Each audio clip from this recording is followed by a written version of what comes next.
어르신 여러분, 오늘도 아침 일찍 일어나 어딘가로 출근하고 계신가요? 아니면 은퇴 후에 어떤 노인 일자리를 구해야 할지 구인 구직 사이트를 뒤적거리고 계신가요?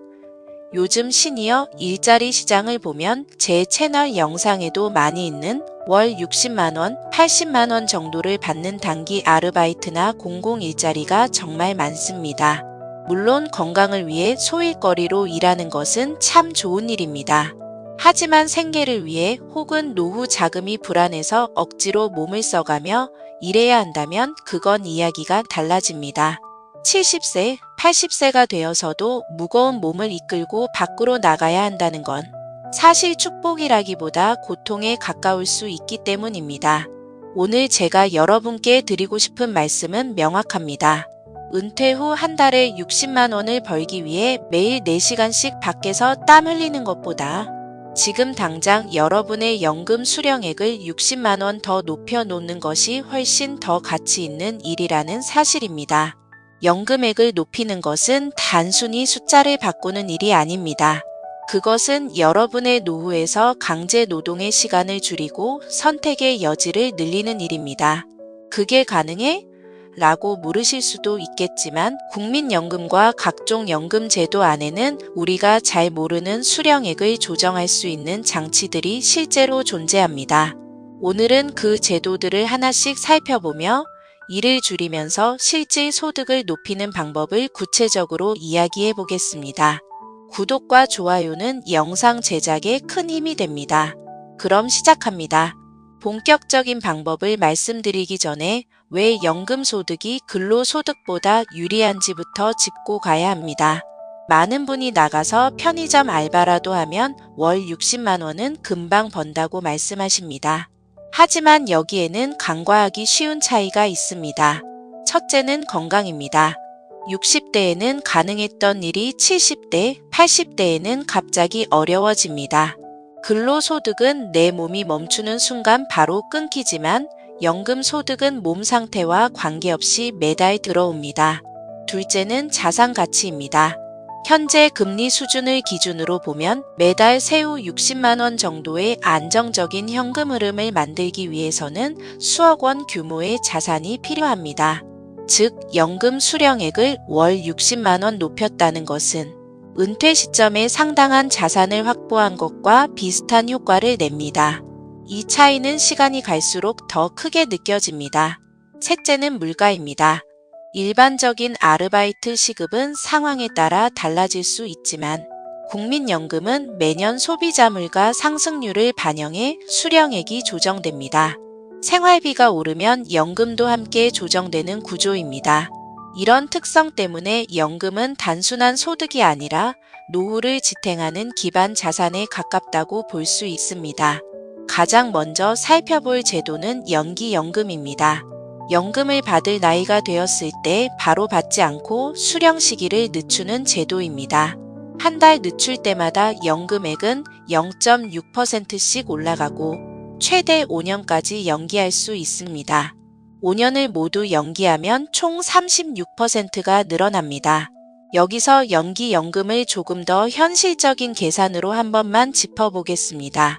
월 150만 원을 기준으로 보면 연기 없이 바로 받을 경우 1년이면 1,800만 원입니다. 하지만 5년을 연기하면 월 수령액이 약 200만 원 안팎으로 늘어나고 연금을 받기 시작한 이후에는 매년 약 600만 원 정도의 차이가 발생합니다. 이 차이는 10년이면 6천만 원, 15년이면 9천만 원으로 누적됩니다. 물론 연기하는 5년 동안 연금을 받지 못한다는 점은 분명한 부담입니다. 그래서 연기연금은 누구에게나 정답이 될 수는 없습니다. 다만 은퇴 직후 일정한 소득이 있거나 퇴직금으로 생활을 유지할 수 있는 분들에게는 이 선택 하나만으로도 노후 현금 흐름이 완전히 달라질 수 있습니다. 연기연금은 투자가 아니라 받는 시점을 조정해 평생 받는 돈의 구조를 바꾸는 선택이라는 점에서 의미가 있습니다. 두 번째로 살펴볼 부분은 과거에 연금을 내지 못했던 기간을 메우는 방법입니다. 젊은 시절 실직이나 사업 문제로 국민연금을 못 냈던 기간이 있는 분들이 많습니다. 이 공백 기간을 나중에 돈을 내서 채우는 것이 추후납부입니다. 국민연금은 가입 기간이 길수록 수령액이 늘어나는 구조이기 때문에 추후납부를 통해 기간을 늘리면 연금액이 달라질 수 있습니다. 다만 추후납부의 효과는 개인별로 차이가 있으며 모든 경우에 동일한 수익률이 나오는 것은 아닙니다. 그럼에도 불구하고 일반적인 금융상품과 비교했을 때 체감 효율이 높은 경우가 많아 대상이 된다면 검토해 볼 만한 제도입니다.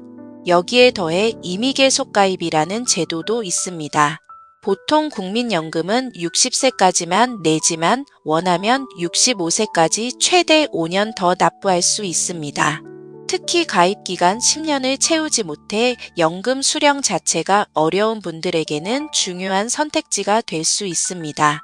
예를 들어 60세가 되었을 때 국민연금 가입 기간이 8년이나 9년인 분들도 계십니다.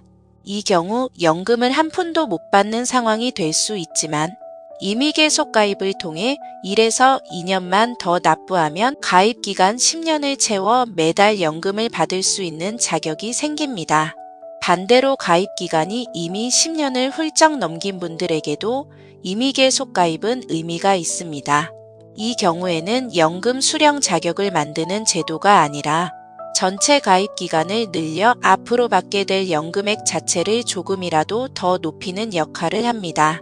특히 연금액이 생각보다 적다고 느껴지는 분들이라면 임의계속 가입은 기존 연금을 보완하는 선택지로 활용해 볼 수 있습니다. 여기서 많은 분들이 해당될 수 있는 제도가 하나 더 있습니다. 바로 과거에 반환일시금을 받았던 경우입니다.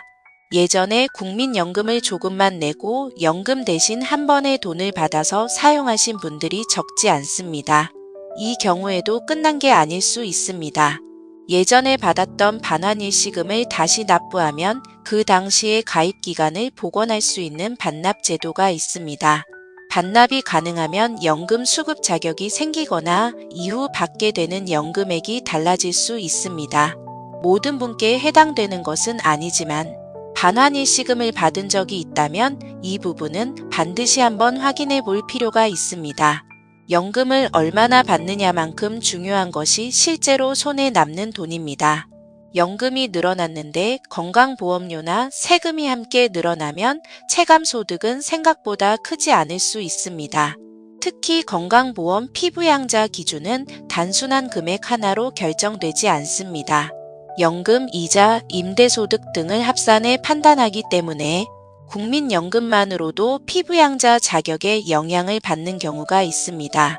이 때문에 연금은 한 곳에만 몰아서 받기보다 국민연금과 개인연금, 주택연금 등을 어떻게 조합할지 미리 점검하는 것이 중요합니다.